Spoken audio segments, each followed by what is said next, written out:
My sister Linda whispered, "Happy birthday, Mom," with the same fake smile she'd perfected for church photos, while her husband Paul counted the elderly guests like a vulture circling fresh roadkill. My 27-year-old son Jason leaned in and whispered, "Get your bag. We're leaving. Act like nothing's wrong." The champagne glass in my hand suddenly felt heavier than a sledgehammer. Where are you watching from today? Drop your location in the comments below and hit that like and subscribe button. I thought Jason was being his usual overdramatic self. My son had always been protective, maybe too protective since his father died 3 years ago. But when he grabbed my elbow with white knuckles and steered me toward the exit, something cold settled in my stomach. This wasn't teenage anxiety. This was pure adult fear. "What's wrong?" I whispered as we moved through the crowd of my mother's friends. She was 85 today, radiant in her pink dress, surrounded by women who'd known her for decades. The Riverside Community Center was decorated with streamers and balloons, and Mom's favorite big band music played softly in the background. Everything looked perfect. Too perfect, now that I thought about it. "Not here," Jason muttered, his hand still gripping my arm. "Just keep smiling and walking." I've seen that expression on my son's face exactly twice before. Once when he was 12 and caught his father cheating. Once when the doctors told us Dad's cancer had spread. Both times my world fell apart within hours. So when Jason locked the car doors and turned to me with those same dark eyes, I knew my life was about to change again. "Mom, something's very, very wrong," he said, his voice steady, but his hands shaking. "I need to tell you what I overheard." The party continued behind us through the community center's windows. My mother sat at the head table, cutting her birthday cake while everyone applauded. Linda was taking pictures, Paul was refilling drinks, and everything looked absolutely normal, which apparently was exactly the problem. "Jason, you're scaring me."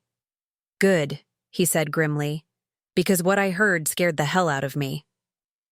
He pulled out his phone and showed me a voice recording.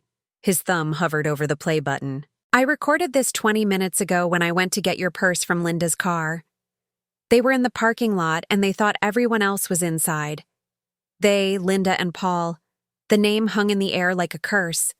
My sister Linda, who'd organized this whole party, who'd insisted on handling all the arrangements, who'd been so helpful, so attentive to Mom's needs lately. The sister I'd trusted with everything. Mom, before I play this, I need you to know that after we hear it, we're driving straight to the police station. No stops, no calls, no giving them a chance to explain. Whatever you hear, whatever they've done, we're reporting it tonight." I stared at my son's serious face and felt something shift inside me. The same feeling I'd had when I finally filed for divorce from his father. The moment when protecting yourself becomes more important than keeping the peace. "Play it." The voices were muffled, but clear enough. Linda's voice. "She signed the papers this morning, didn't she?" Paul's voice. "Yep. Power of attorney is now officially yours. The old bat thinks she's just helping with Medicare paperwork."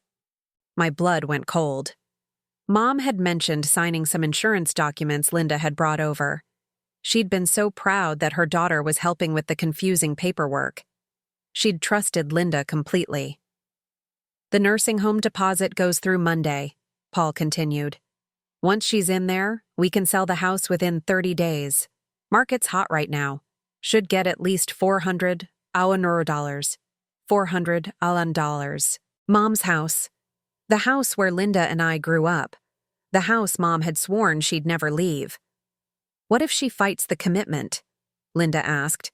"She won't have a choice. I've got Dr. Peterson lined up to say she's showing signs of dementia. Unsafe to live alone. The paperwork's already filed. Dr. Peterson, Mom's doctor for 15 years. The man she trusted implicitly." Jason stopped the recording. We sat in silence, watching the party through the windows. My mother laughed at something her friend Dorothy said. She looked vibrant, sharp, completely alert, not like someone who needed to be committed. "There's more," Jason said quietly. More? They're planning to drug her tonight. Something to make her confused, disoriented. Paul's got something in his jacket.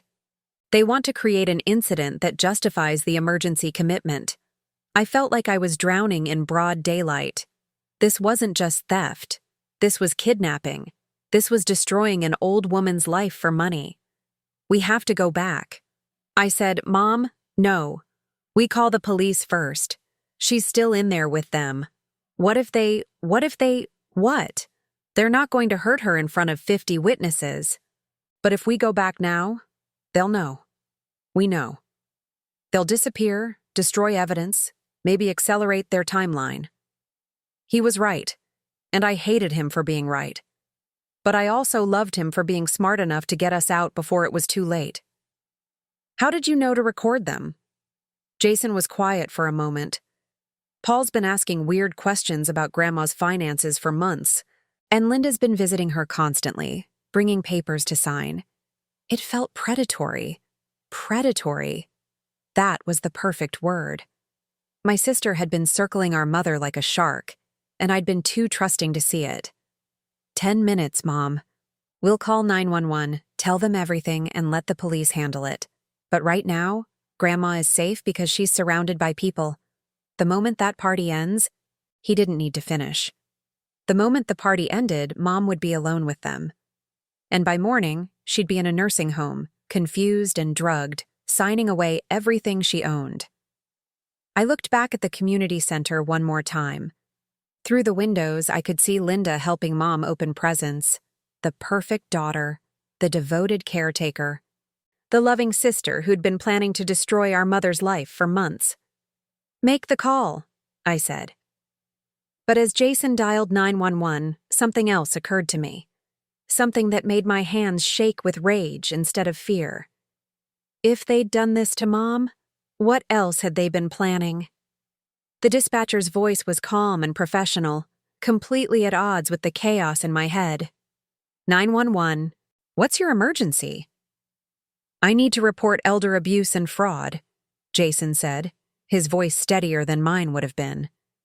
It's happening right now. While Jason gave our location and explained the situation, I stared through the windshield at the community center. The party was still going strong, but now everything looked sinister. Every smile Linda gave Mom, every helpful gesture from Paul. Every moment of this perfect celebration was really a performance to cover up their crime. Ma'am, are you there? The dispatcher was talking to me now. Jason had handed me the phone. Yes, I'm here. Can you confirm that your mother is currently safe? I watched Mom laughing with her friends. She appears to be, but they're planning to drug her tonight. We're sending officers to your location. Do not attempt to intervene until they arrive. Can you remain where you can observe the party? Yes. Good. Stay on the line. Jason and I sat in tense silence, watching our family through the windows like we were conducting surveillance, which I supposed we were. The irony wasn't lost on me that I was spying on my own sister at my mother's birthday party. I can't believe Linda would do this, I whispered. Really? Jason looked at me with raised eyebrows. Because I can totally believe it. What's that supposed to mean? Mom, Aunt Linda has been asking about Grandma's money for years. Remember last Christmas when she wanted to know about the life insurance? Or when she suggested Grandma should simplify her finances? He was right, and I felt stupid for not seeing it. Linda had been planting seeds for months, maybe years. The caring daughter worried about Mom's safety. The helpful sister concerned about Mom's finances. The devoted family member who just wanted what was best. She's been setting this up for a long time, I said. The realization hitting me like a slap. Yeah. And Paul's been researching elder care facilities and property values. I caught him looking up nursing homes on his phone at Easter. Easter. That was 4 months ago.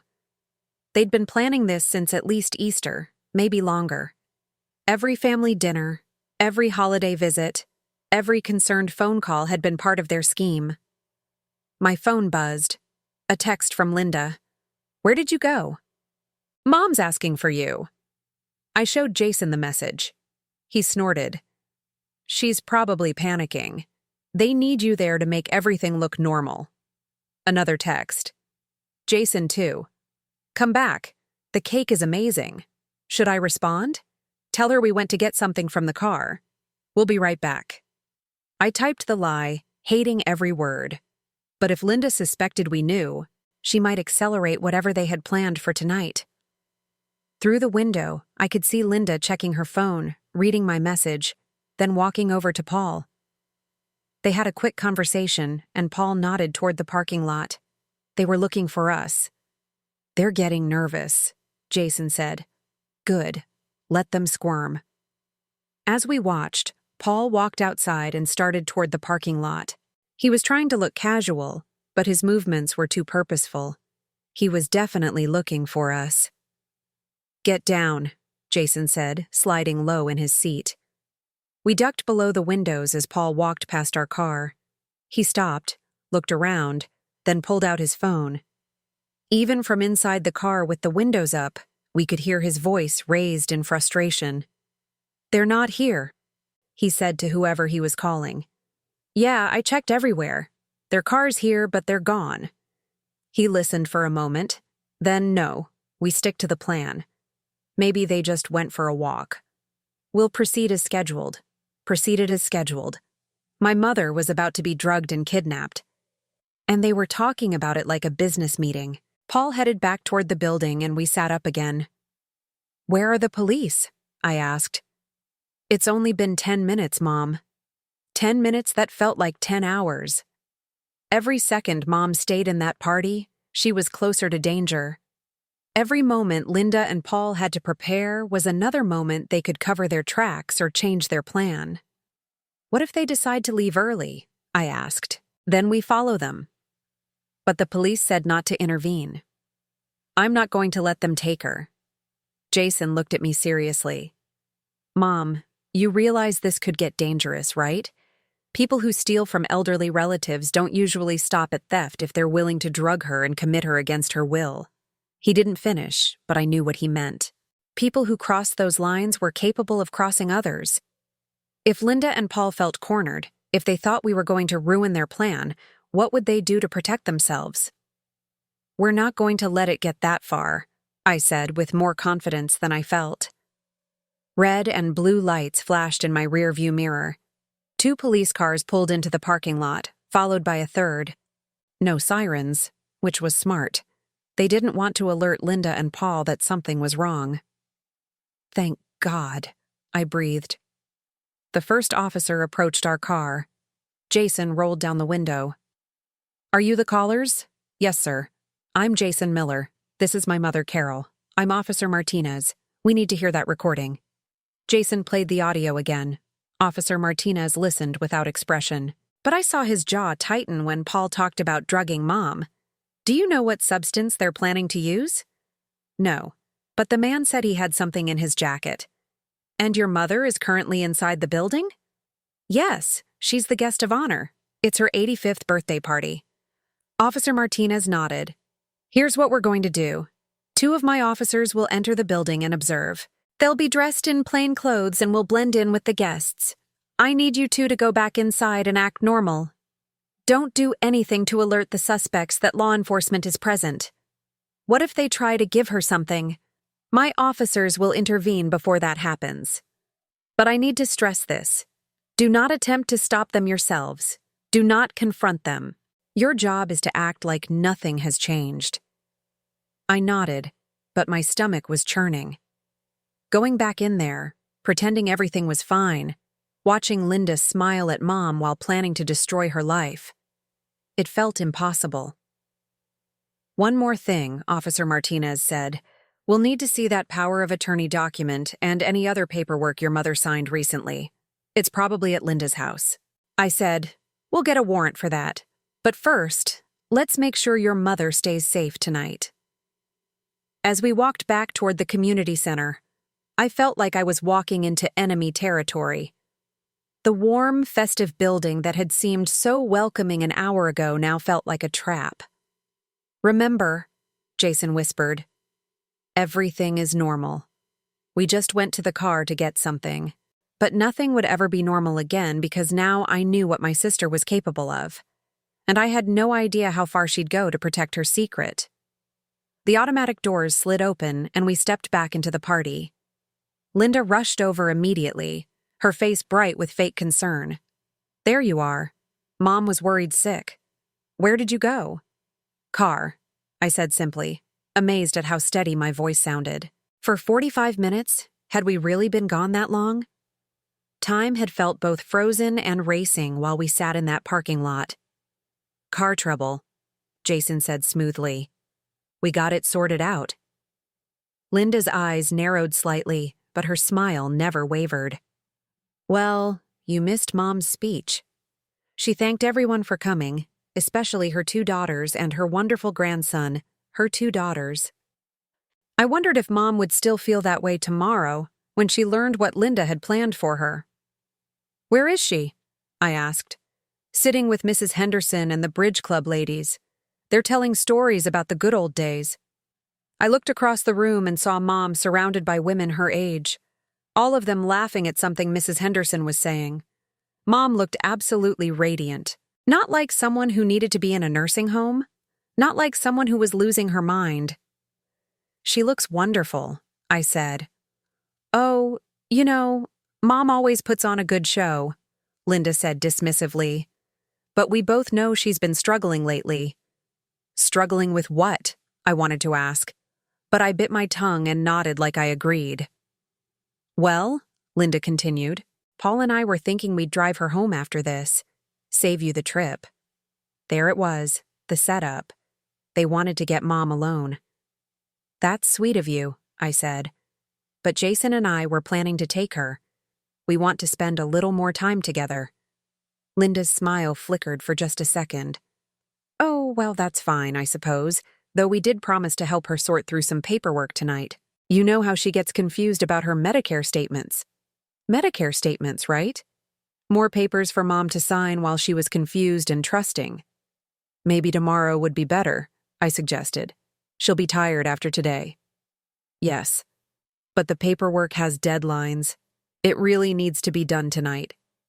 We stared at each other across the gap of 47 years of sisterhood, and for the first time in my life, I saw Linda clearly, not as my big sister who'd protected me from schoolyard bullies, not as the successful woman who'd always seemed to have her life together, but as a predator who'd been planning to destroy our mother's life for money. We'll figure it out, I said finally.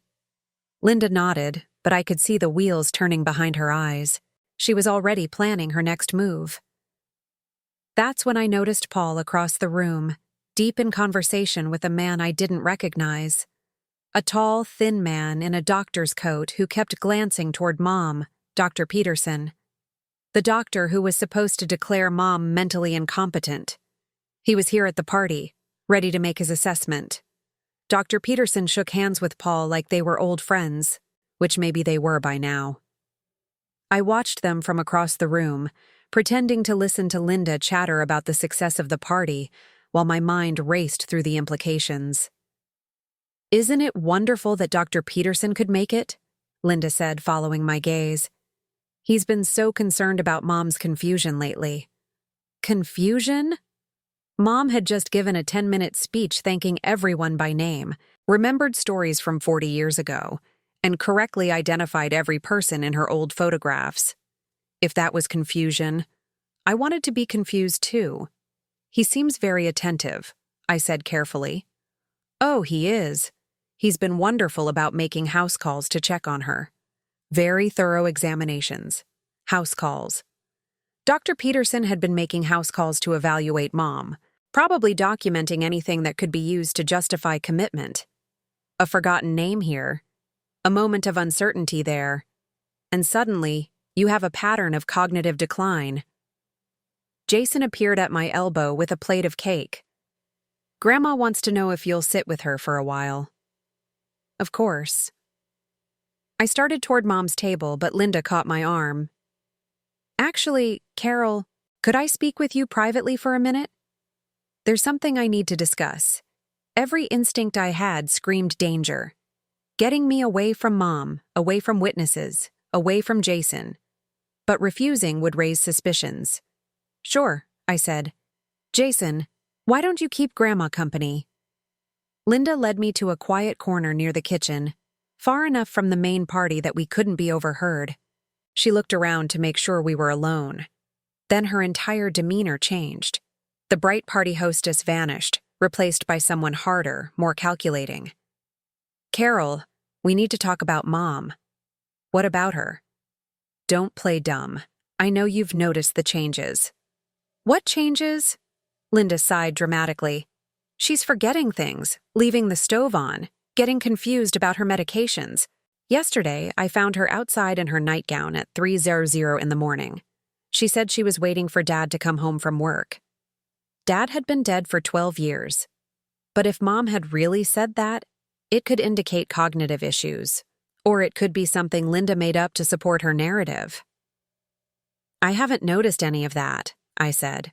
"That's because you don't see her every day like I do. You visit for an hour on Sundays and think you know how she's doing." The accusations stung because there was some truth to it. Linda did spend more time with Mom. But now I wondered if those visits were surveillance missions, not family time. "What are you suggesting?" I asked.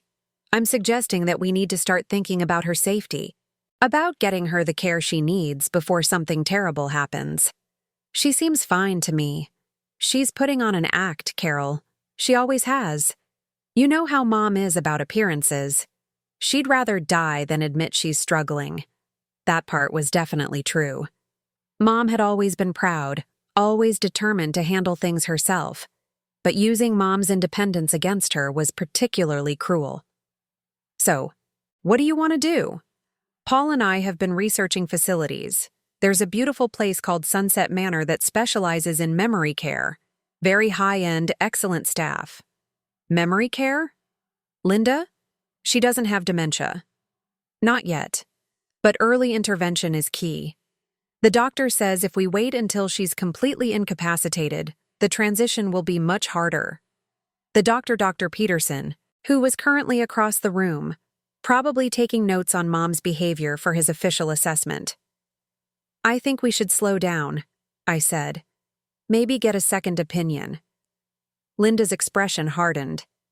"Carol, I've been handling Mom's affairs for months while you've been buried in your own problems. I know what's best for her. My own problems. Code for my divorce, my job loss, my general life falling apart. Linda had always been good at making me feel inadequate. I'm still her daughter," I said. "I get a say in this. Do you? Because according to the power of attorney documents, I'm the one responsible for her care decisions." There it was. The power of attorney that Mom thought was just for Medicare paperwork. Linda's ace in the hole. "When did you become her power of attorney?" "This morning. She signed the papers voluntarily with Dr. Peterson as a witness." Dr. Peterson again. The man was everywhere in their plan. "I want to see those documents." "Of course. I have copies at home. We can review them tomorrow when we meet with the admissions director at Sunset Manor. You've already set up a meeting Monday morning. I made the appointment weeks ago, assuming you'd want to be involved in choosing Mom's new home. Weeks ago, before Mom had even signed the power of attorney. They'd been planning this for weeks, maybe months." "And if I don't agree," Linda shrugged. "Then you don't agree. But I have the legal authority to make decisions about her care, and Dr. Peterson's assessment supports immediate placement." "What assessment? When did he assess her?" "During his house calls. He's been monitoring her condition for months. I felt trapped in their web of planning and manipulation. Every angle had been covered, every objection anticipated, except for one thing they hadn't counted on.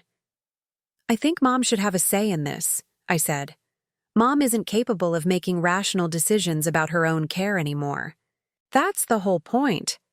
She seems pretty rational to me because she's having a good day. You should see her on the bad days." Maybe she had bad days. Maybe getting older was harder than it looked from the outside. But condemning someone to institutional care based on their worst moments seemed wrong. "Let's table this for now. I said it's her birthday. We can discuss it later." "Actually, we can't." Linda checked her watch. "The doctor needs to complete his assessment tonight to have the paperwork ready for Monday's meeting." "Assessment? What kind of assessment?" "Just a few simple questions. Memory tests, cognitive function, that sort of thing. Nothing stressful." I looked across the room at Mom, still surrounded by her friends, still sharp and engaged.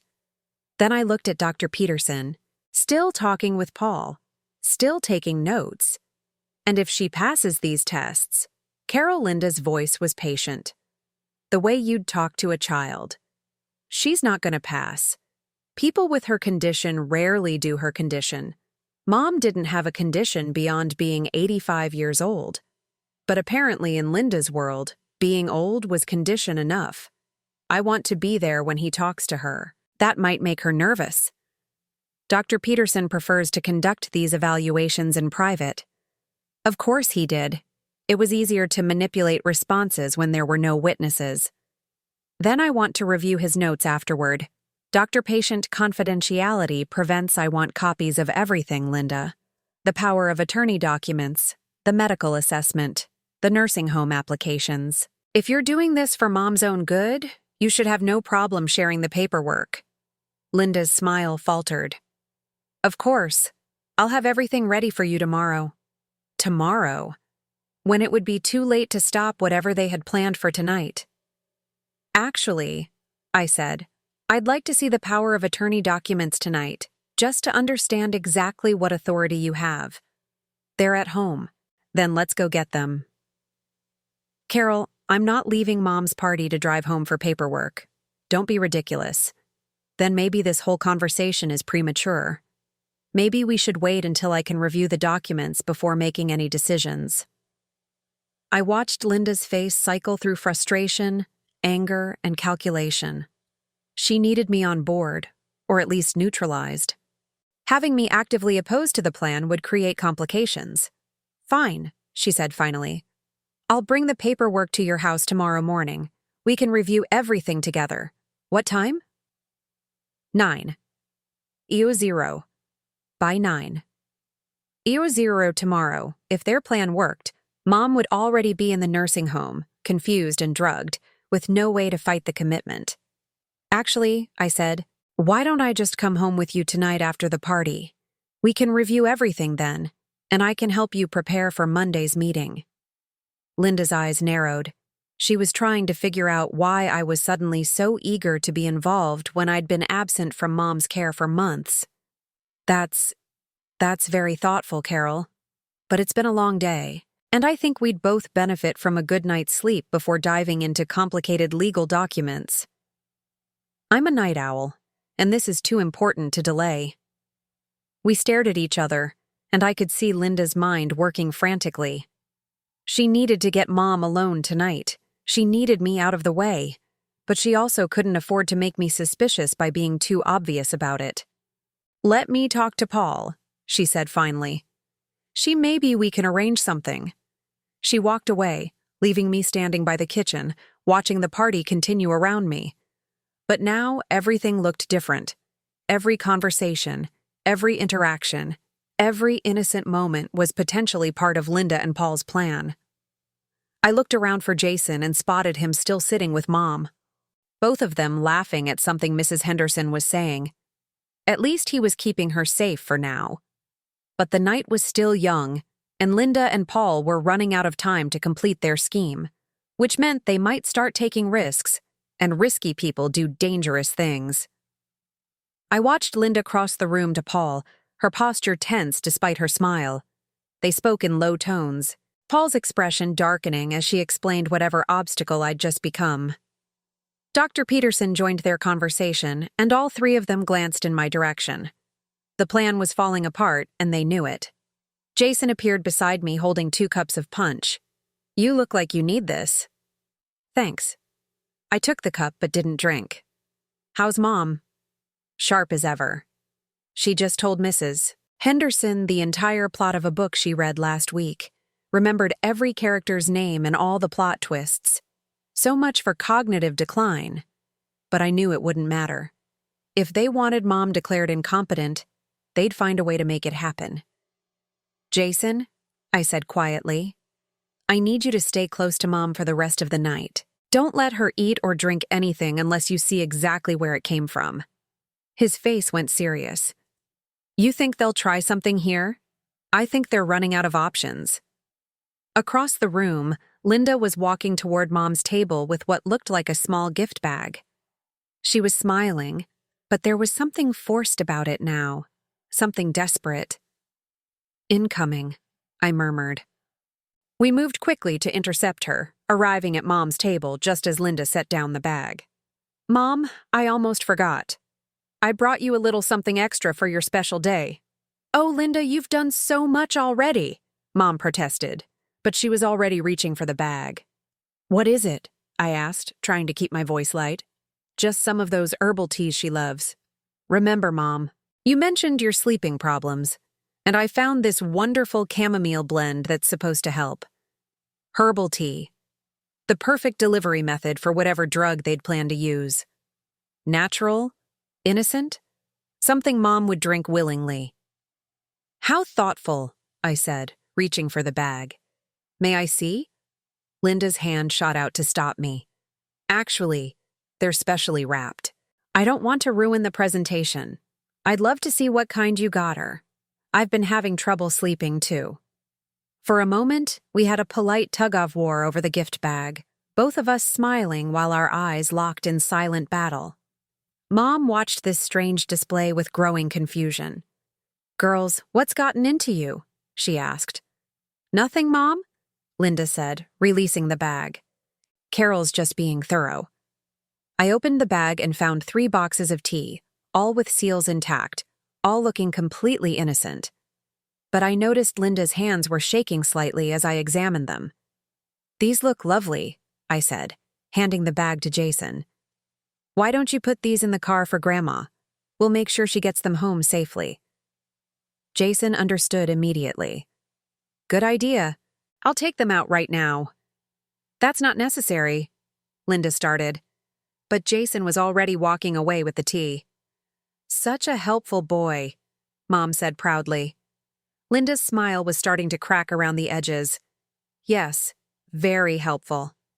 Dr. Peterson approached our table, his professional demeanor intact, but his eyes darting nervously between Linda and me.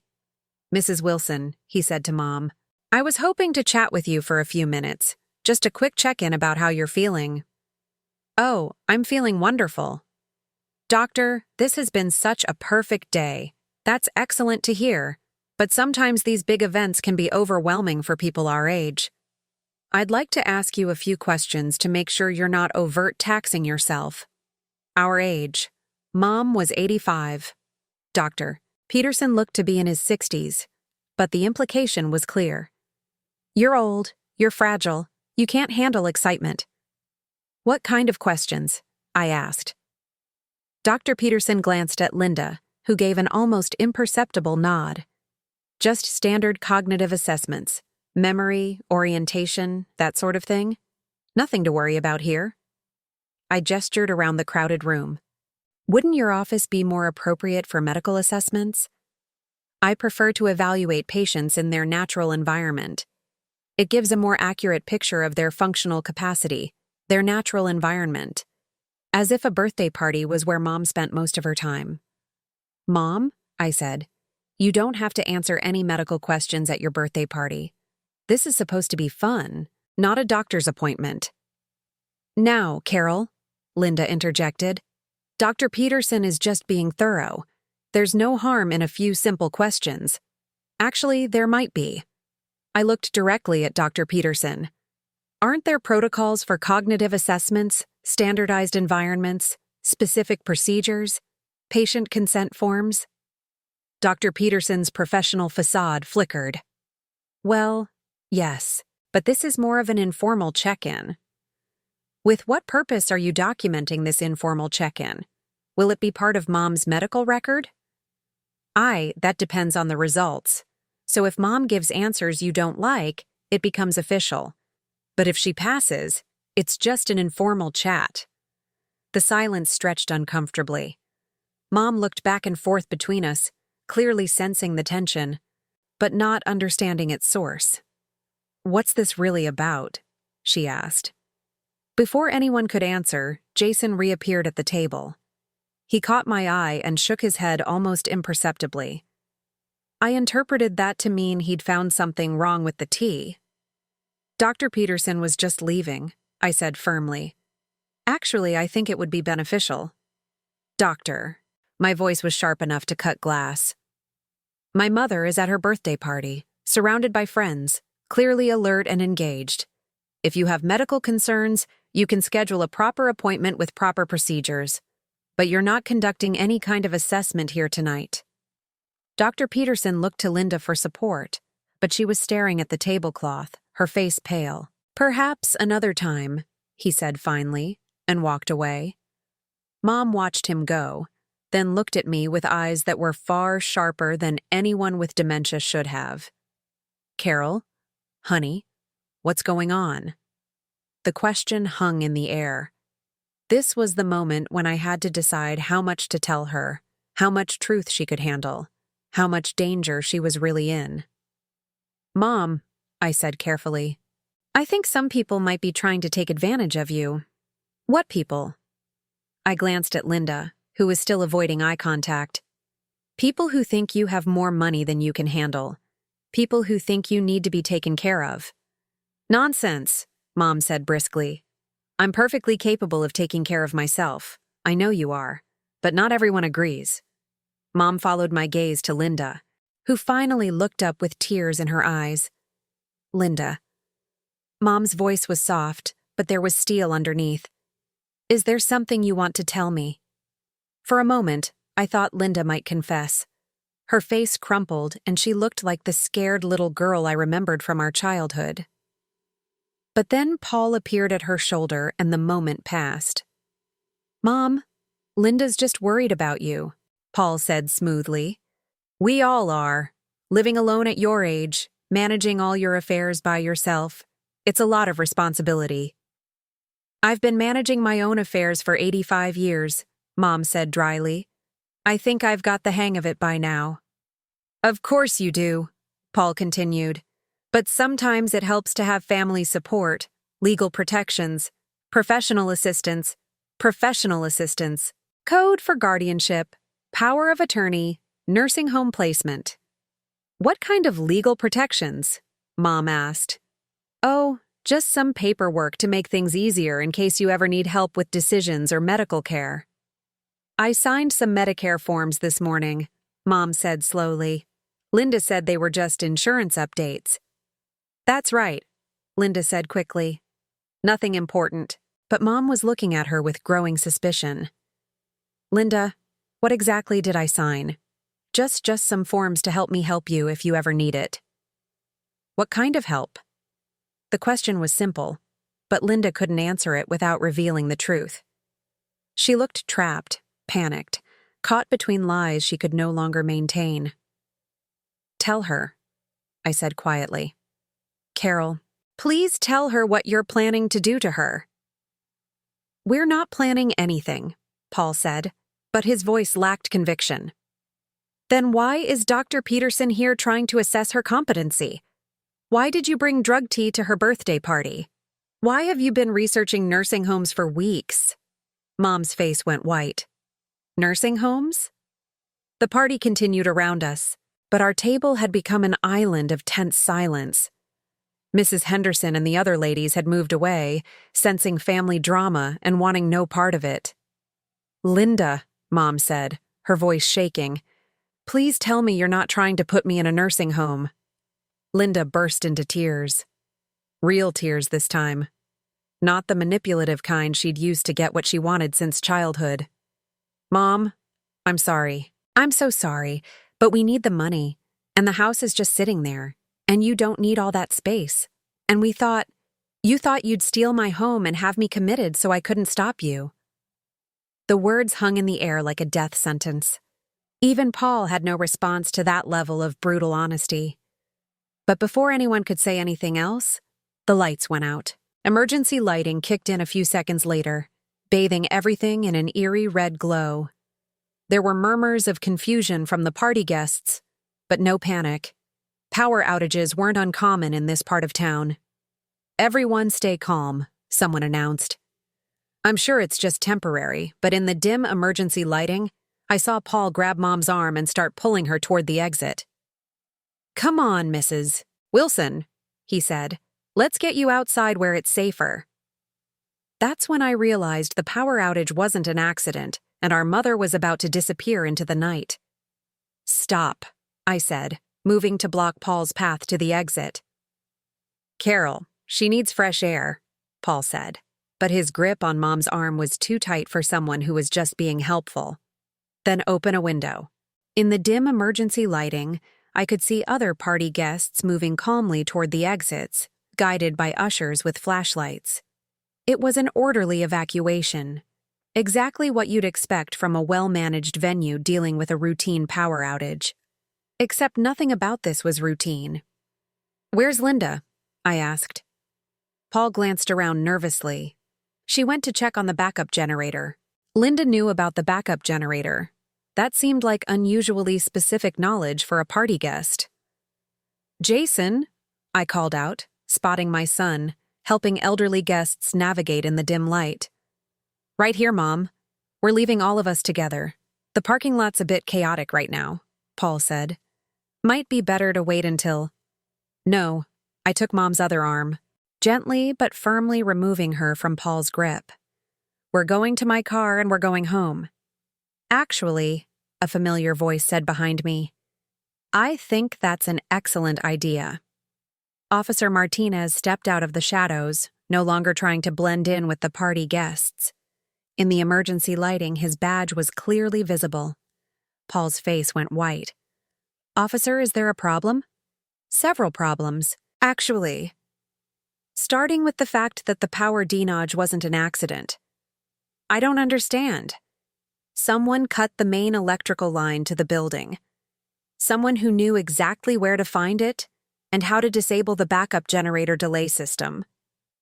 I looked at Paul, whose expression had shifted from nervous to terrified. "We also found some interesting items in your jacket pocket, Mr. Barrett. Would you like to explain what you're doing with prescription sedatives that aren't prescribed to you?" Paul's mouth opened and closed like a fish out of water. Those aren't mine. Whose are they?" "I don't know. Someone must have planted them. Someone planted unmarked pills in your jacket pocket at your mother-in-law's birthday party." When Officer Martinez put it like that, it sounded exactly as ridiculous as it was. "Where is Linda?" Mom asked. "Mom?" Her voice steady despite everything that had just happened being questioned by my colleagues. Officer Martinez said along with Dr. Peterson. Dr. Peterson. I'd almost forgotten about him in the chaos. "What did they find?" I asked.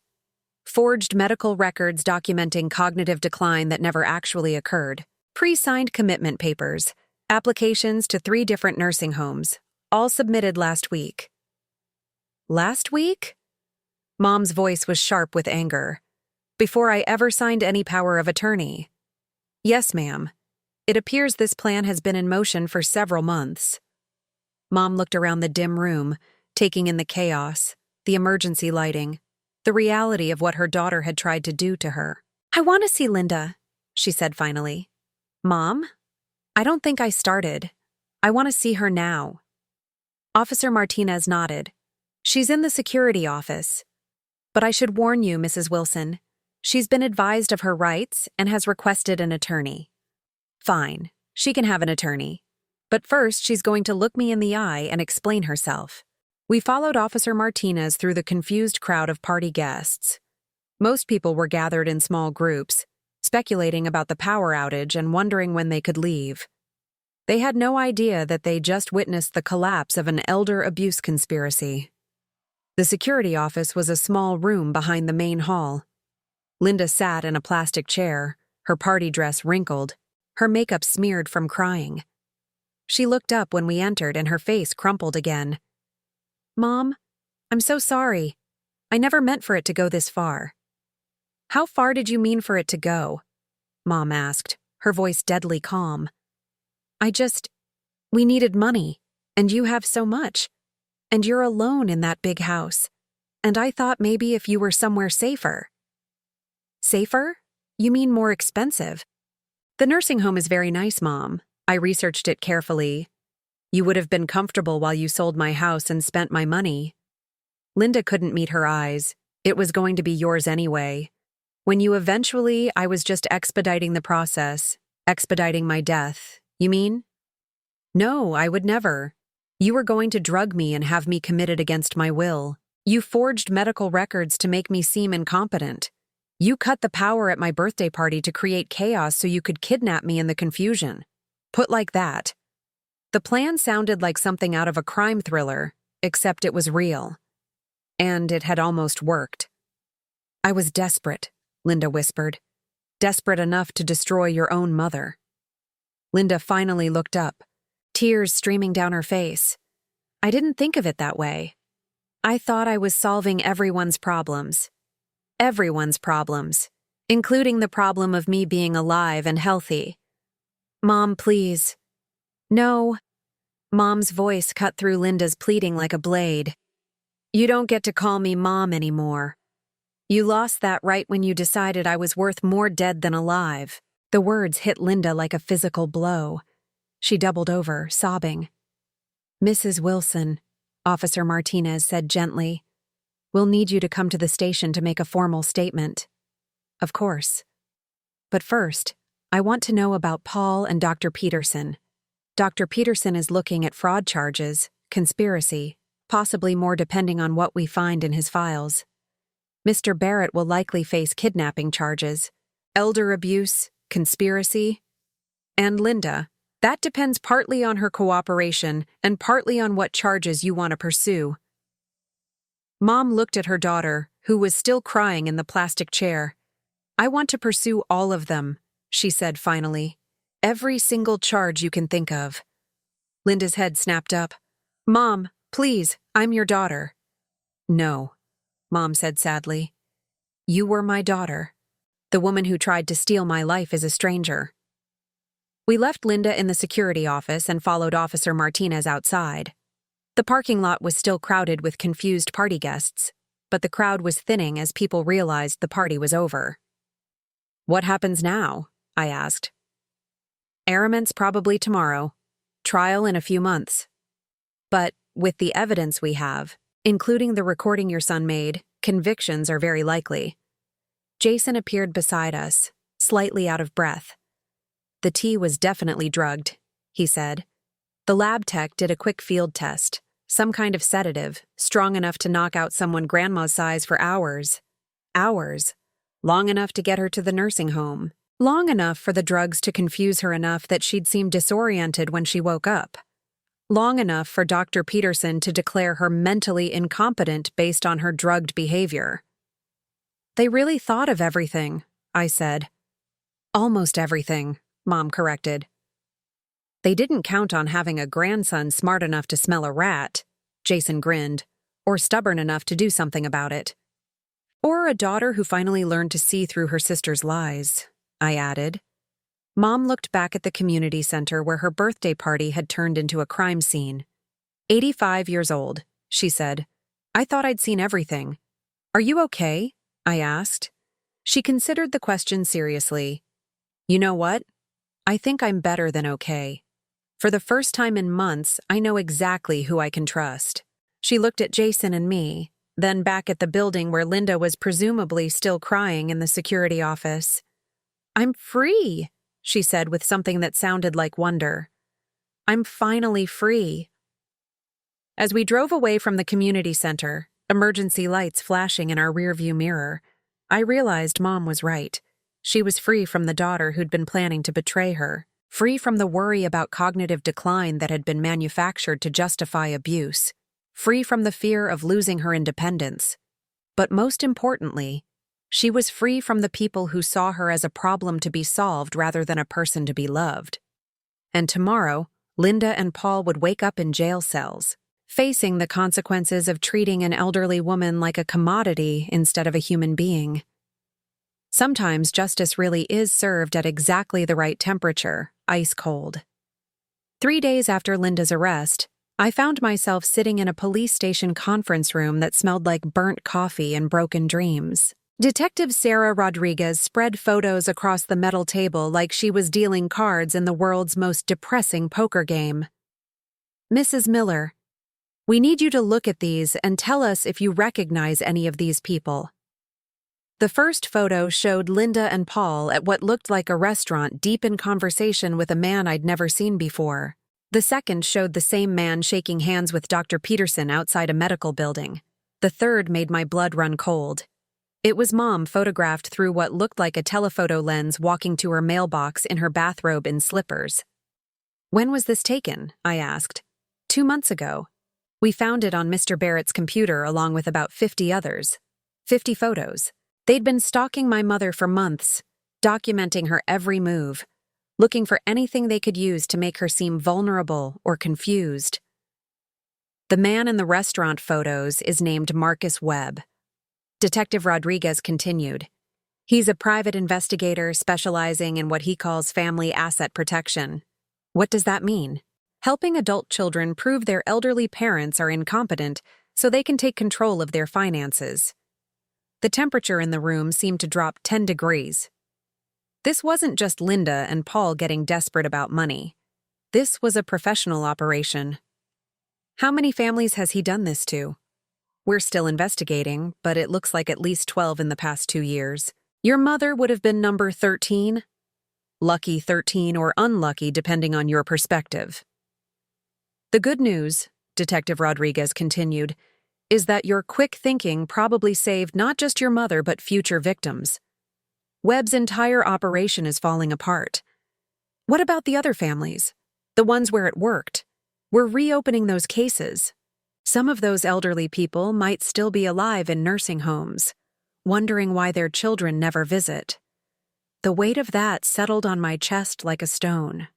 Somewhere out there were old people who'd been betrayed by their own families, locked away in institutions, their life savings stolen, their dignity destroyed.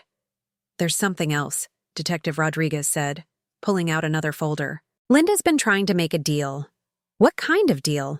Information about Webb's operation in exchange for reduced charges. I thought about Linda crying in the security office, asking Mom to still call her daughter. The idea that she was now trying to bargain her way out of consequences felt exactly right. Is Mom aware of this?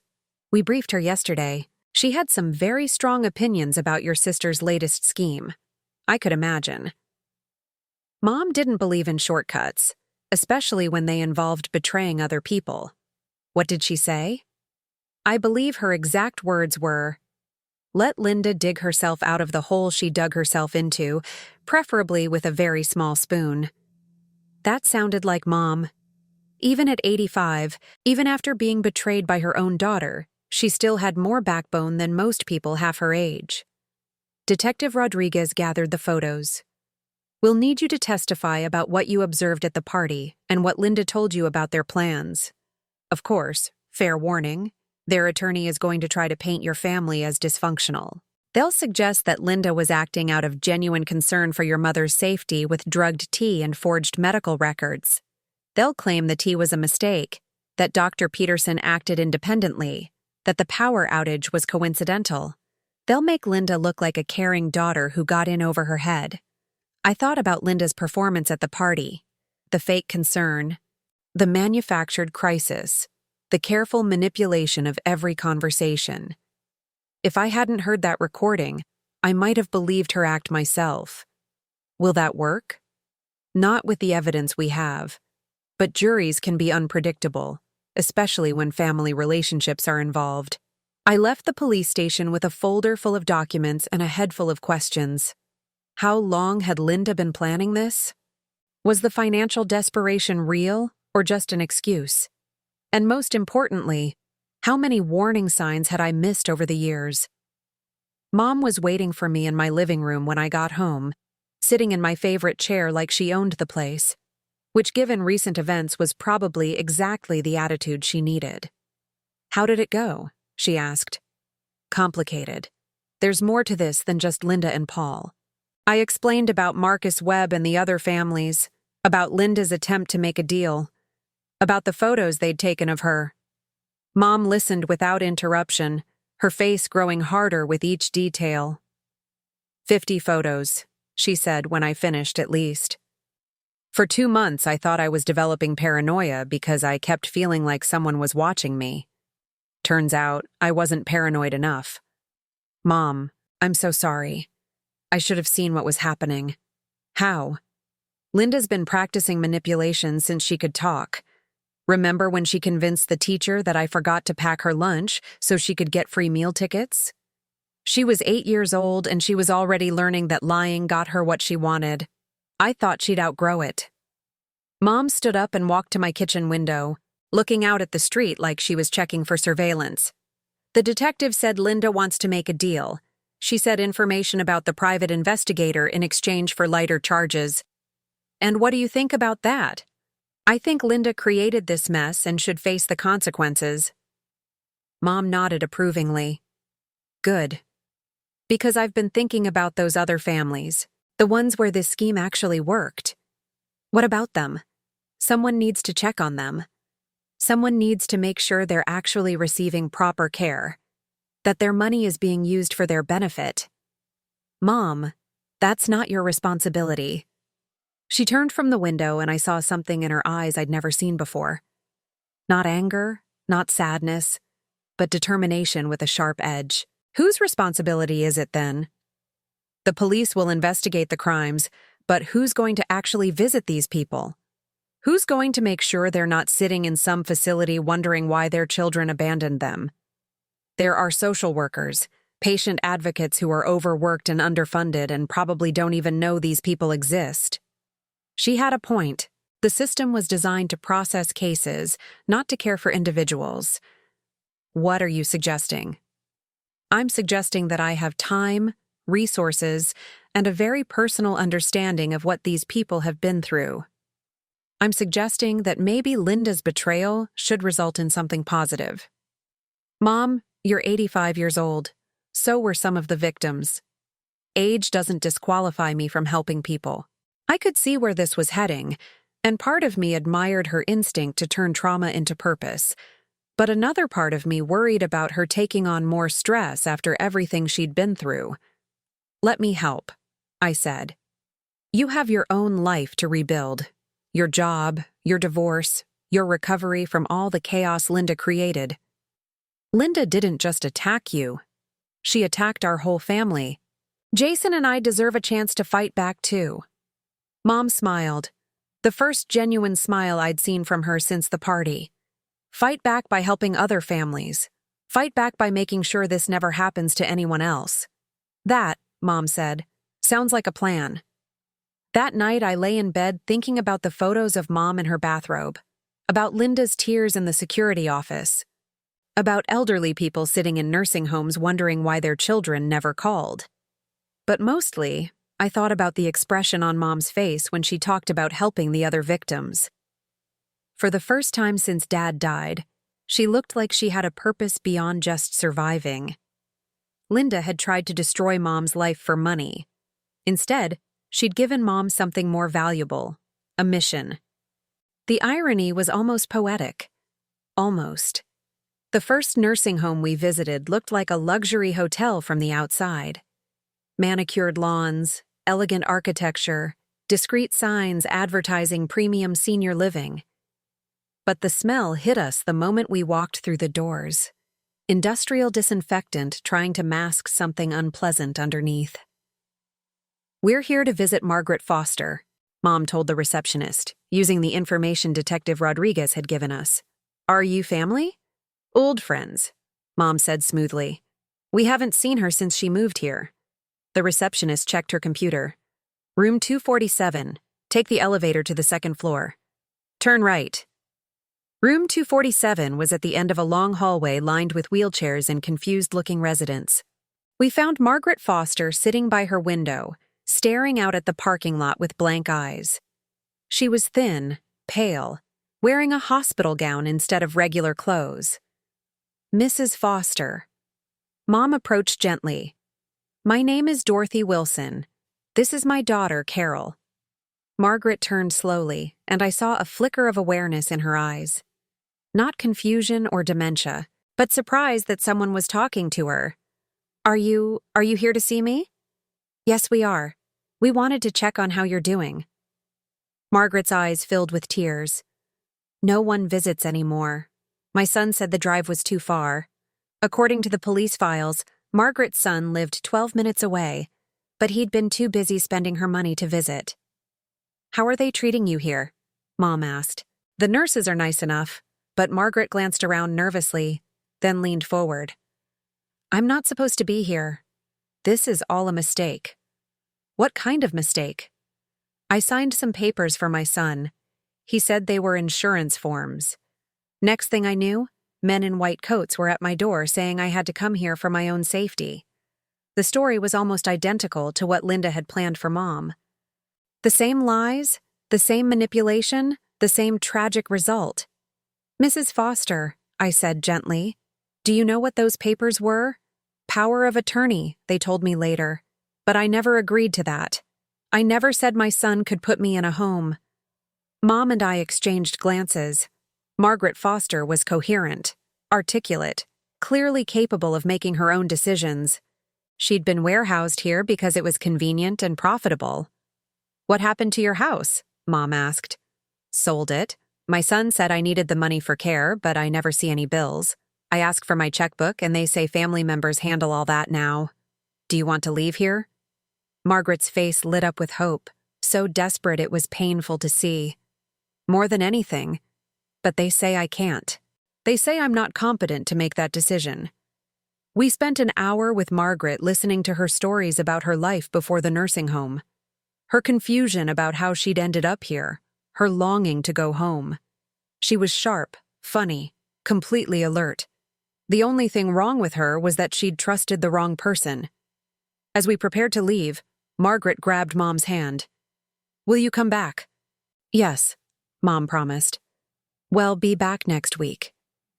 In the car afterward, we sat in silence for several minutes. 12 people, I said finally. At least 12. Webb's operation has been running for 2 years. How many Margaret Fosters are sitting in rooms like that right now? Too many. Mom pulled out her phone and called Detective Rodriguez. Detective, it's Dorothy Wilson. I need to know about legal advocacy for elderly people who've been inappropriately committed. Yes, I'll hold. While Mom worked the legal angle, I found myself thinking about Linda again. Had she ever considered what Mom's life would be like in a place like that? Had she imagined Mom sitting by a window wondering why her family never visited? There's a legal aid organization that specializes in elder rights, Mom said after hanging up. They can petition for Margaret's release, but they need evidence of inappropriate commitment. We can provide that. It's not enough. We need medical evaluations, financial records, proof that she was coerced into signing documents. So what do? We document everything. Every conversation, every detail about her mental state, every indication that she's being held against her will. Mom, we're not investigators. No, but we're witnesses, and sometimes that's enough. That evening, Jason came over for dinner and found us surrounded by files, legal documents, and notes about Margaret Foster's case. This looks intense, he said. We're building a case to get an elderly woman out of inappropriate nursing home placement, I explained. The woman whose son tried to do the same thing to Grandma. One of them, Jason, picked up a photo of Margaret that we'd printed from the nursing home's website. She looks sad. She is sad and confused and abandoned by the person who was supposed to protect her, like what almost happened to Grandma. Exactly. Jason studied the papers for a moment. What can I do to help? You're 27 years old. Mom said you have better things to do than Grandma. With respect, that's crap. This matters. What they tried to do to you, what they did to her, it's not okay. If there's a way to fix it, I want to help. Mom smiled at him with pure affection. In that case, we need someone good with computers to research Marcus Webb's other cases and track down the families involved. On it. As Jason settled in with his laptop, I realized something had shifted in our family dynamic. 3 weeks ago, we'd been focused on our own problems. My divorce, Jason's job search, Mom's increasing isolation. Now, we were working together towards something bigger than ourselves. "You know what's strange?" I said. "What?" "Linda thought she was solving a problem by getting rid of you. Instead, she created something better." "Better how?" "Before this happened, we were all living separate lives. You were alone in your house. I was dealing with my divorce. Jason was figuring out his career. We barely saw each other except for holidays. And now we're a team." Mom looked around at the papers scattered across my dining table at Jason, typing intently on his laptop at the evidence of our shared mission. "You're right," she said. "Linda wanted to destroy our family to get my money. Instead, she showed us what our family could actually be. A force for justice. A force for something." Anyway, Jason looked up from his computer. "I found something." Webb has been advertising his services on a website called Concerned Children Resources. He targets adult children who are worried about elderly parents with substantial assets. What kind of advertising is your elderly parent making poor financial decisions, refusing necessary care, putting themselves at risk? We can help you get the legal authority to protect them and preserve family assets. "Protect them," I said bitterly. "Right. There's more." He's got testimonials from satisfied clients talking about how he helped them secure their inheritance and ensure proper care for aging parents. Testimonials from people like Linda, probably. But here's the interesting part. One of the testimonials is from someone named Jennifer Barrett. Mom and I looked at each other. Barrett, like Paul Barrett, could be a relative. Let me dig deeper. As Jason researched, I thought about the scope of what we were uncovering. This wasn't just a few isolated cases of adult children taking advantage of elderly parents. This was an organized system marketed and sold like any other professional service.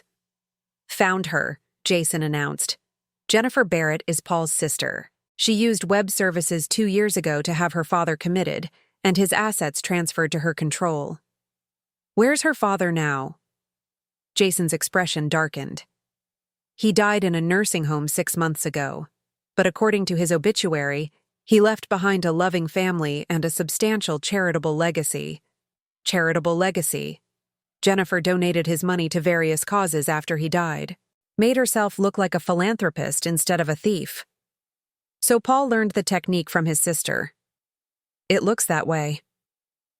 I stared at the computer screen, feeling sick. This wasn't just about greed or desperation. This was about people who'd turned elder abuse into a family business. How many people has Webb helped commit inappropriately? Still counting. But it's looking like at least 20 families over the past 3 years. 20 families. 20 elderly people who'd trusted their children and ended up imprisoned for it. 20 Margaret Fosters sitting by windows wondering why no one loved them anymore. "We have to stop this," I said. "We will," Mom said firmly. "One case at a time, one family at a time, one elderly person at a time." It seems overwhelming. Everything worthwhile is overwhelming at first. But as we worked late into the night, documenting cases and building files, I began to understand why Mom had been so determined to take this on. For the first time since Dad died, she had a purpose that matched her strength. Linda had tried to make Mom into a victim. Instead, she'd created an advocate. The courtroom was smaller than I'd expected, but it felt enormous when Linda walked in wearing an orange jumpsuit and handcuffs. She'd lost weight in the 3 weeks since her arrest, and her usual perfect appearance had been replaced by something hollow and desperate. She didn't look at Mom or me, as she sat at the defendant's table next to her attorney, a scar-faced woman in an expensive suit who clearly cost more than Linda could afford, which raised the question of who was paying for her defense. All rise for the Honorable Judge Patricia Morrison. Judge Morrison was a woman in her 60s with silver hair and the kind of non-nonsense expression that suggested she'd seen every type of family drama imaginable. She reviewed the charges with clinical precision: elder abuse, conspiracy to commit fraud, attempted kidnapping, forgery of medical records. How does the defendant plead? Linda's attorney stood. Not guilty by reason of diminished capacity, Your Honor. Diminished capacity. They were going to claim Linda wasn't responsible for her actions. On what grounds? My client was suffering from severe financial stress and clinical depression that impaired her judgment. She believed she was acting in her mother's best interests. I felt Mom stiffened beside me. The idea that Linda's depression justified trying to steal her life was exactly the kind of excuse Linda had been making since childhood. The prosecutor, a young man who looked like he'd rather be anywhere else, stood to respond. Your Honor, the evidence shows extensive premeditation. This wasn't an impulsive act by someone with impaired judgment. This was a calculated scheme that took months to plan and implement. We'll address that during trial, the judge said. I'm setting bail at $200, Warren dollars. $200, Warren dollars. Linda's attorney didn't even blink, which confirmed my suspicion that someone else was funding her defense. Furthermore, Judge Morrison continued, the defendant is prohibited from any contact with the alleged victim or her family members. Your Honor, the attorney said, Mrs. Barrett would like to address the court regarding her mother. Absolutely not. No contact means no contact. As we left the courthouse, I found myself looking over my shoulder, half expecting Linda to follow us. The restraining order was just a piece of paper. If she was desperate enough to drug our mother, what would stop her from approaching us directly? She looked terrible, Mom said as we reached the parking lot. Good Carol, she's still my daughter. No, Mom. She stopped being your daughter when she decided to destroy your life for money. I know, but seeing her like that makes you feel guilty for protecting yourself. Mom was quiet for a moment. Maybe don't. Whatever sympathy you're feeling, remember Margaret Foster. Remember the 12 other families Webb targeted. Linda isn't a victim here. I know that intellectually, but emotionally. Emotionally, I keep thinking about the little girl who used to climb into my bed during thunderstorms. That little girl grew up to be someone who planned to drug you and steal your home. I know, but I could see the conflict in Mom's eyes. 47 years of loving Linda couldn't be erased by 3 weeks of betrayal, no matter how complete that betrayal had been. That afternoon, we drove to our second nursing home visit. This time, we were looking for James Chen, whose daughter had used Webb's services to have him committed after he refused to move in with her family. Sunshine Manor was a step down from where we'd found Margaret. The building was older, shabier, with the kind of institutional feel that announced its residents were problems to be managed rather than people to be cared for. James Chen was in the day room, sitting alone at a table working on a crossword puzzle. He was a small, neat man in his 70s, wearing clothes that looked expensive but didn't fit properly anymore.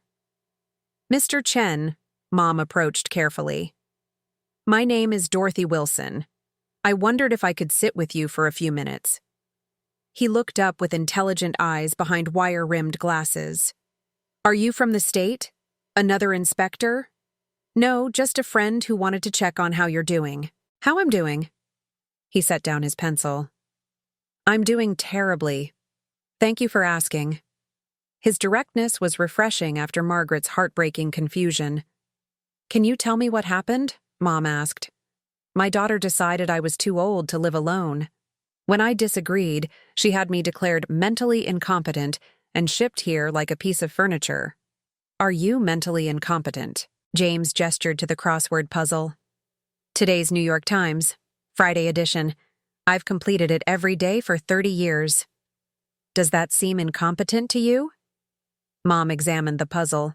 It was nearly finished with only a few difficult clues remaining. What was your profession, Mr. Chen? Retired professor of mathematics, 42 years at the university. I published over 60 research papers and supervised 37 doctoral dissertations. And your daughter thought you couldn't take care of yourself? My daughter thought my house was too valuable to sit empty while I lived in it alone. The same story, the same motivation. Adult children who saw their parents' assets as inheritances being wasted on the parents themselves. How long have you been here? 8 months. My daughter visits once a month, always with papers for me to sign, always with reasons why I need to stay here for my own safety. What kind of papers? Financial documents mostly, transferring accounts, authorizing expenditures. I refuse to sign them, but she keeps trying. So, you still have control of your finances? Theoretically, but I can't access my accounts from here. They don't allow residents to handle money. James Chen was trapped in a different way than Margaret Foster. Where Margaret had been completely dispossessed, James was being slowly bled through a longer, more subtle process. "Mr. Chen," I said, "would you like help getting out of here?" "Young lady, I've been trying to get out of here since the day I arrived. My daughter has legal guardianship. The facility won't release me without her permission. What if we told you there might be another way?" James studied us carefully. "Who are you people, really?" Mom explained about Linda's attempted scheme, about Marcus Webb, about the other families we discovered. "So, you're volunteers, freelance advocates for elderly abuse victims, something like that. And you think you can help me? We think we can try." James was quiet for a long moment, studying his crossword puzzle. "The answer to 17 across," he said finally, "is justice. 7 letters defined as what victims hope for but rarely receive." He filled in the letters with steady handwriting. "I'd very much like your help," he said.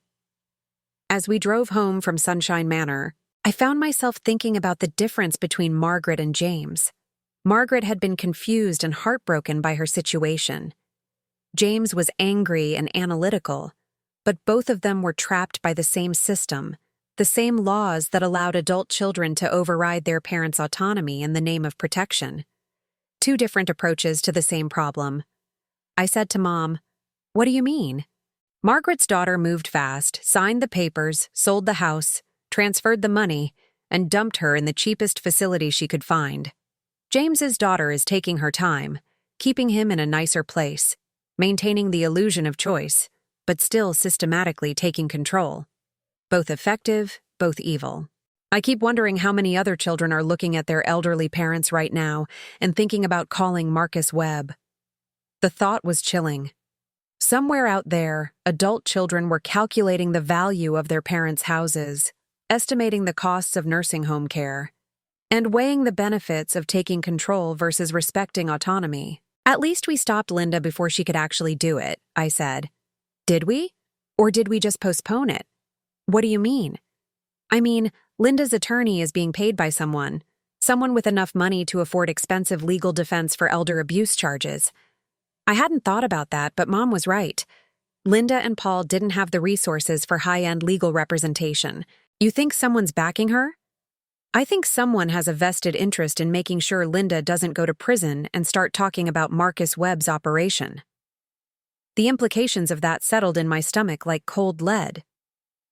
If Webb had powerful clients or partners, if there was money behind this operation, then Linda's arrest might not be the end of the threat to Mom.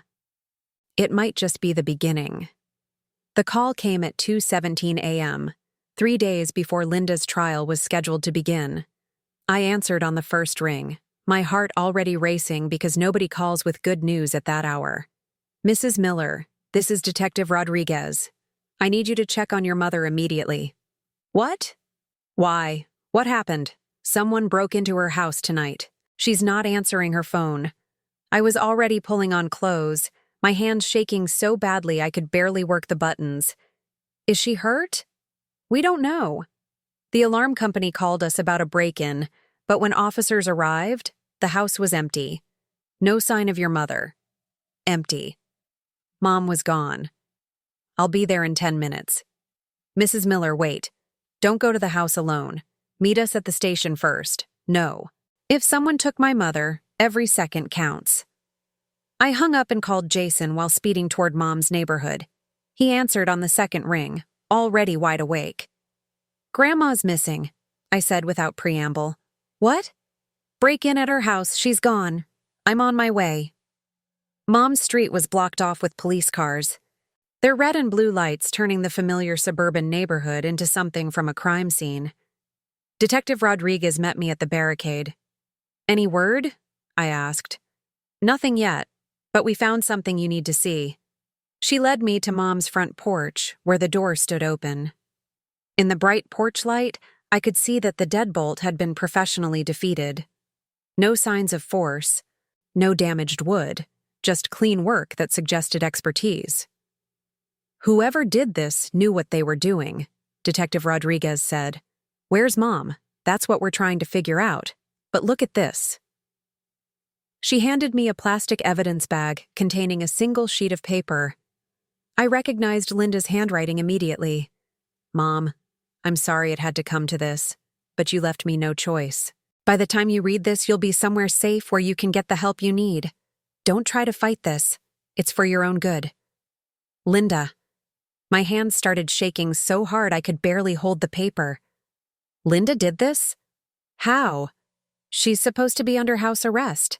Her electronic monitoring device was disabled at 11:43 p.m. We have units at her apartment, but she's not there, so she what? Broke out of house arrest to kidnap our mother. It's starting to look that way." Jason arrived, took one look at my face, and immediately understood the situation was worse than a simple break-in. "Where is she?" he asked. "We don't know, but we think Linda took her. Linda's supposed to be locked up. House arrest, not jail, and apparently not very effective house arrest." Detective Rodriguez's radio crackled with updates. Units were checking hospitals, nursing homes, anywhere Linda might have taken Mom. But with a several-hour head start, she could be anywhere within a 200-mile radius. There's something else. Detective Rodriguez said, "Linda's attorney posted her bail yesterday afternoon. $200, $1,000 in cash. Where would Linda get that kind of money?" "Good question. We're looking into that." We spent the next 4 hours at the police station making phone calls, reviewing security footage from traffic cameras, and trying to figure out where Linda might have taken Mom. Jason worked his computer magic, tracking Linda's credit cards, checking her social media, looking for any digital footprints that might lead us to Mom. At 6:30 a.m., my phone rang. Unknown number. "Carol, it's me. Mom." "Oh my God. Where are you? Are you okay?" "I'm fine, sweetheart. A little shaken up, but fine." "Where are you?" "That's complicated." "I'm at Sunset Manor, the nursing home Linda had picked out for me." Sunset Manor, the high-end facility Linda had researched for her original plan. "Are you hurt? Did she drug you?" "She tried to brought me some tea with something in it, but I've learned to be suspicious of unexpected tea offerings. Despite everything, I almost smiled. Mom was developing a sense of humor about being targeted for chemical manipulation. "How did you get away?" "I didn't. I'm still here." "What do you mean?" "I mean, Linda didn't kidnap me, Carol. I went with her voluntarily. The words didn't make sense." "What?" "Linda called me around midnight crying, saying she needed to see me. Said she had information about Marcus Webb that could help the other victims, but she was afraid to tell the police because she didn't trust them." "Mom, that's exactly what someone planning to kidnap you would say." "I know, but she also said Paul was planning to kill me to keep me from testifying." The temperature in the room dropped 10 degrees. "Kill you?" According to Linda, Paul figured out that the police were building a case against Marcus Webb based on my testimony and the evidence Jason found. She said he was planning to make my death look like an accident so the case would fall apart. "And you believed her?" "I didn't know what to believe, but I figured if Linda was lying, I could handle her. If Paul was planning to kill me, I needed to know about it." "So, you went with her in the middle of the night to a nursing home. She said it was the only place she could think of where we could talk privately. Somewhere Paul wouldn't think to look for us." I looked at Detective Rodriguez, who was listening to every word. Her expression suggested this story was either completely brilliant or completely insane. "Mom? Where's Linda now?" "Talking to the police. She called them herself around 5:00 a.m. "She what?" "She turned herself in, told them everything about Marcus Webb's operation, about Paul's plan to kill me, about who's been funding her defense. Who's been funding her defense? Marcus Webb himself. He's been paying for high-end attorneys for all his clients who got caught, making sure they stay loyal and don't expose his operation. The pieces were starting to fit together. Webb had been protecting his business by protecting the people who could destroy it. But why would Linda turn against him now? Because she found out Paul wasn't just planning to kill me. He was planning to kill her, too. That stopped me cold. What?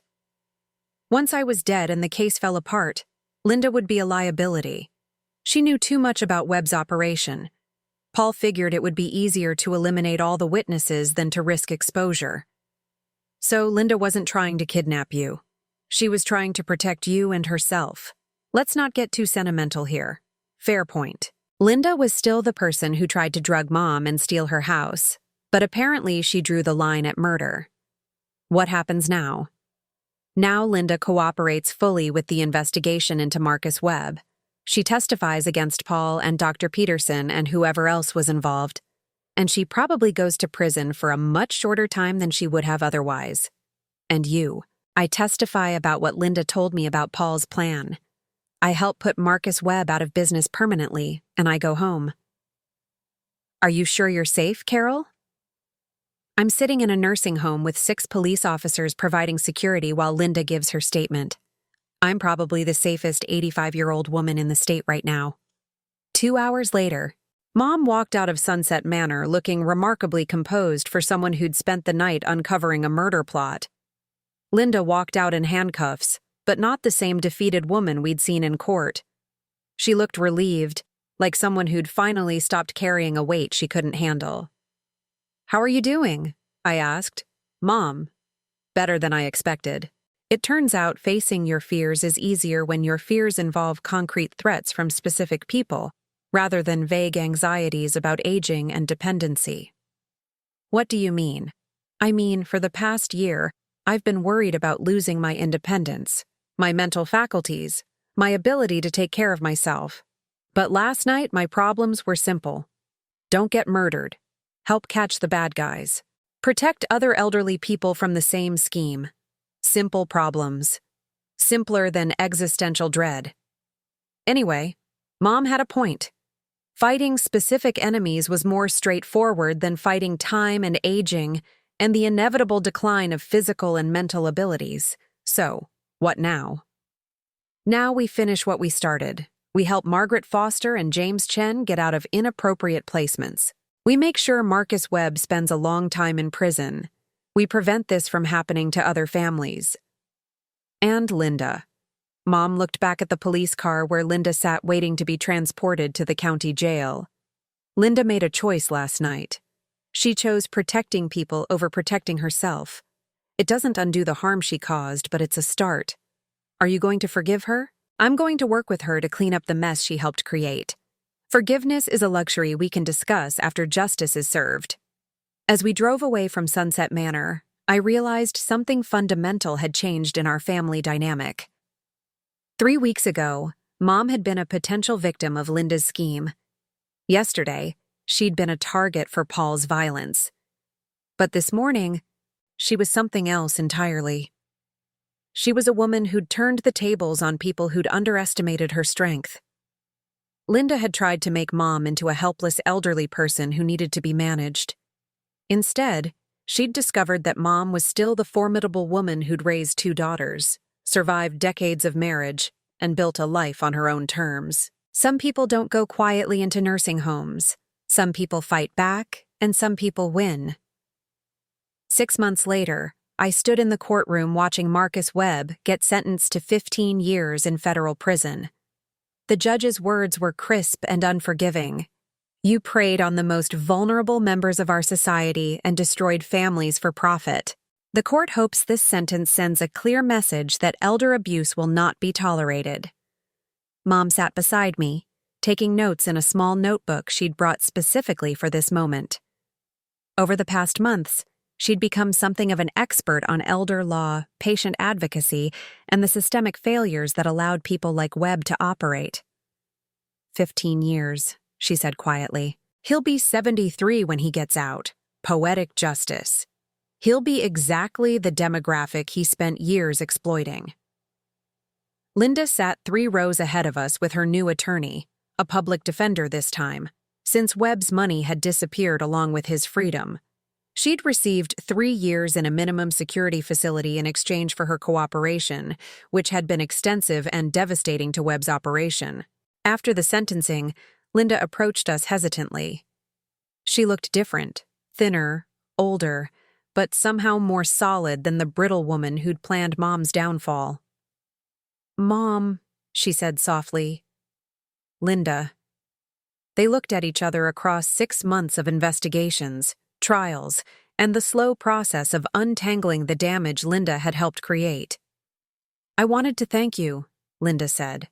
"For what? For not letting me become a murderer." It was a strange way to phrase gratitude, but it was accurate. If Mom hadn't gone with Linda that night, if Linda hadn't discovered Paul's plan to eliminate all the witnesses, she might have remained complicit in something much worse than fraud. "What will you do now?" Mom asked. "Report to prison next month. Serve my time. Try to figure out how to rebuild something resembling a life when I get out." And Paul 25 years. Dr. Peterson got 10. The other accomplices got various sentences based on their level of involvement. Linda glanced around the courtroom, which was emptying as people moved on with their lives. "I know this doesn't fix anything," she said. "I know I destroyed our family and nearly destroyed you, but I wanted you to know that helping you stop Webb was the first good thing I've done in years." "It was," Mom agreed. "It doesn't erase the harm, but it was good."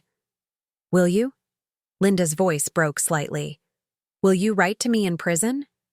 Mom considered the question for a long moment. "I'll write to you, but not as your mother.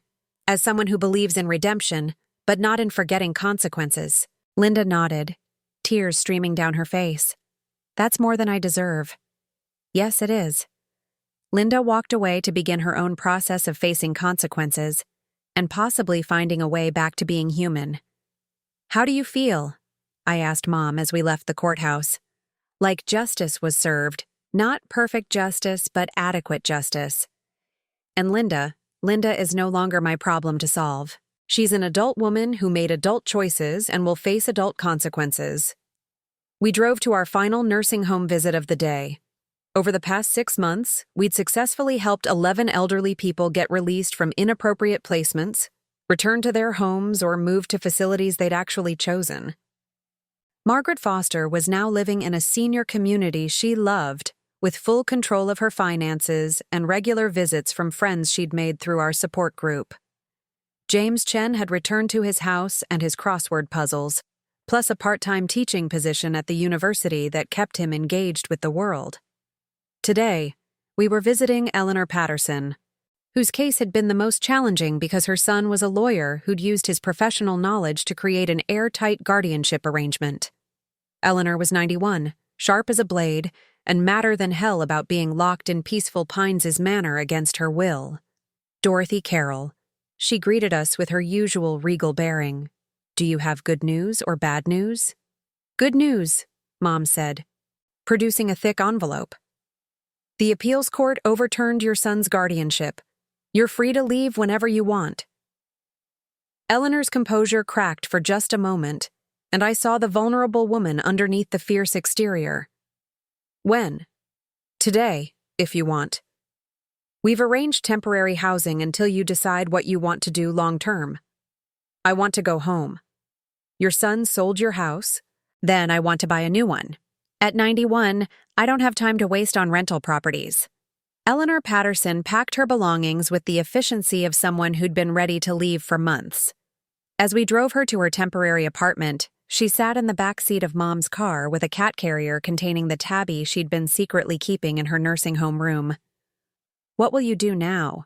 she asked Mom. "Keep doing this.